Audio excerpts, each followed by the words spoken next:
Hey everybody, I'm Mara McJilton. Thank you so much for tuning in to another season of VolTalk. Tonight on this episode, I have Parker Alperin, president of Alpha Epsilon Pi, the international Jewish fraternity here on campus. Thank you so much for joining me tonight. Thank you for having me. So I kind of want to talk about the rock today, and we saw the Floor Boys t-shirt design go viral and how our school just kind of picked that story up and ran with it, creating the t-shirts. One of our very own students actually took the initiative, painted that on the rock. That was really awesome. But I kind of want to fast forward a little bit to later that night when that hate message was painted on the rock. What was your initial reaction to that message? Well, I found out about it in the morning when my sister sent me a picture of it, and I immediately sent it to our fraternity's group text and put it in the Hillel, the Jewish Student Organization's group, and everybody was very mad, and I was angry. I started posting on my personal social media accounts, and then as president I decided it was probably best to make a lengthy post about it on our fraternity's Facebook and Instagram pages, and we posted it on both sites and told all our brothers to start sharing it. I told my family, if you guys can go share this, and it started blowing up, and at the end of the day it had like 300,000 views just on Facebook. On Instagram it had like 20,000 views, and then by the end of the next week it was already at like 500,000. So wow. Yeah, we were pretty angry, and we luckily had our voices heard. So. Yeah, and it's definitely something that is so powerful on this campus, and coming from the Jewish fraternity on campus, that's something that, it says a lot about how unified our campus is. And kind of talking about that, what were some of the actions that your organization and others have taken on campus since this incident? Well, immediately that day, one of our brothers actually got a couple interviews with a couple of local news networks, and those seemed to go well. And that night, I actually met with the Office of Sorority Fraternity Life Director, Kelly, and the Panhellenic President, the Hillel Director and President, another Jewish faculty member, and one of our brothers joined. And we just kind of talked about what we can do going forward, what we can talk to the administration about. The Hillel Director and President had already had a meeting with the Chancellor like first thing in the morning, which was awesome. They got them in quick. They had their voices heard immediately. The university posted about it within 12 hours. It took them over a week the previous year. But yeah, so then I met with Vice Chancellor Carilli and Dean Shea and the other people I mentioned. And we think the administration has done a really good job listening to us and making sure we're heard, and has made it really clear that they actually want to do something about it. So we're really appreciative of that. Yeah, I definitely think the actions that they did take, they really do make a difference here on our campus. And with this administration, new people are coming, old people are leaving. And I think that's something that's been really cool, especially with Chancellor Plowman here now. She's really made a difference on this campus. Yeah. So yeah, she's been awesome, and we couldn't appreciate it more. Yeah.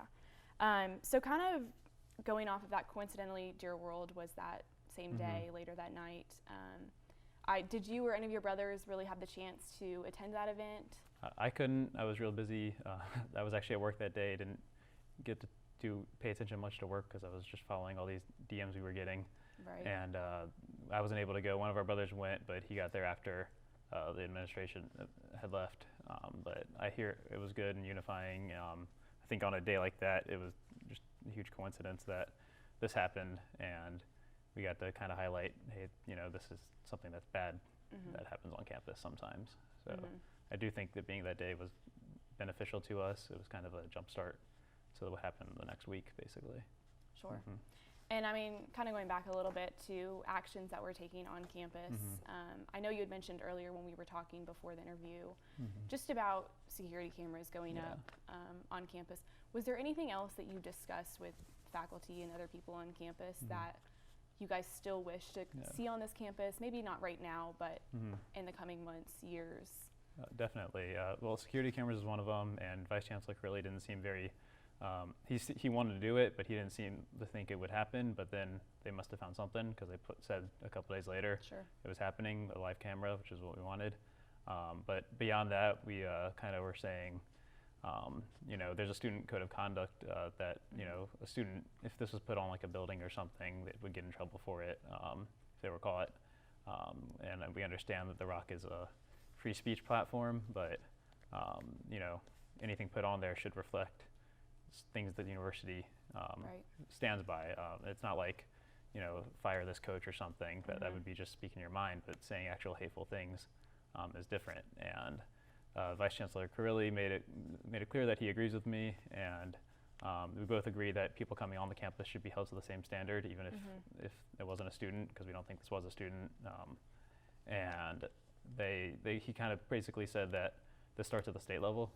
There's legislation that needs to be changed before they can do anything. Right. But the administration can lobby the state to try to change some things. And one of the points I made to him was, this isn't like a public park. This is a public university, but we're essentially, anything that happens on the Rock, the governor's office of the state isn't responding to it. It's the university responding to it. And the state needs to be mindful of that, and that we're kind of like a private sector of the state, essentially. And anything that happens on the Rock is reflective of the university, and that we think that needs to change. Sure. And I know you touched on it a little bit about, the Rock is somewhere that's a freedom of expression, but where do we draw the line of what that is? So kind of wrapping all of this up, what should we all take away from this incident and everything that's just been going on lately? I think just in terms of our university, I think we should take away that, we do have an administration that wants to change the policies and things around the Rock. In no way do we think the Rock's a bad thing. I think everybody should keep putting message on the Rock, but to keep them positive. And I think anything just angry on the Rock probably isn't good. We kind of did this out of respect for all minorities. We don't think that Jewish people are generally seen as a minority, but we are, so I think that's a good takeaway. But beyond that, the power of social media. Some people were discouraging us posting on social media about it and making a big fuss over it, but we thought in terms of what's happened since, I'm a senior, what's happened the 3 years before this when things like this happen, with any minority, the university hasn't responded well enough. So I think, don't be afraid to just put someone on blast when you think that they haven't done enough, and clearly it works. And we're really happy and grateful that it took notice like that. And I think that's the biggest takeaway is what the internet can do. Yeah. Good. Most Beyond definitely. all the bad that it does. Most definitely. Well, thank you so much for joining me today in Of the course. studio. Everyone stay tuned. Coming up next, Courtney Cox is joining me here in the studio, and we're going to kind of talk a little bit more about the Rock and everything that's been going on campus.